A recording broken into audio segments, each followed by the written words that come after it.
Sir ஒரு நபர் கேட்டிருக்கிறாரு, insolvency petition வந்து நம்ம டைரக்டா நீதிமன்றத்தில் ஒரு தனிநபர் தர முடியுமா, பதில் தரவும்னு கேட்டுக்கிறாரு சார். தனிநபர் 1000 ரூபாய்க்கு மேலே 1000 ரூபாய்க்கு மேலேன்றது வந்து நிறைய பேருக்கு நான் சொல்கிறது சிரிப்பாக கூட வரும். 1000 ரூபாய்க்கு மேலே கடன் இருந்ததுன்னா அவரால் கட்ட முடியலை அப்படின்னா, கட்டி முடிக்கலை இல்லை கட்ட முடியலை அப்படின்னா தாராளமாக அவங்க வந்து அந்த மாதிரி ஒரு திவால் வழக்கு பதிவு செய்யலாம். அதாவது இன்சால்வன்சி வழக்கு பதிவு செய்ய முடியும்.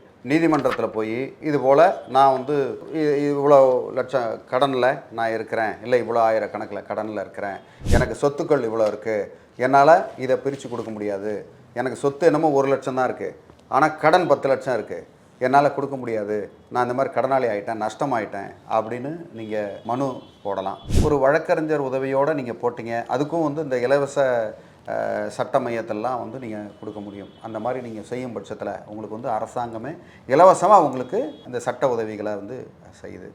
ஸோ அப்படி இருக்கும் பட்சத்தில் நீங்கள் வந்து கேஸ் ஃபைல் பண்ணி தாராளமாக எனக்கு வந்து இது மாதிரி கொடுக்கறதுக்கு ஒன்றுமே இல்லை அப்படின்னு பண்ணலாம். மற்றபடி அவங்களுக்கு வந்து நீங்கள் பெருசாக நீங்கள் செலவு பண்ணணும்னு ஒன்றும் அவசியம் கிடையாது. இலவச சட்ட மையம்ன்றனால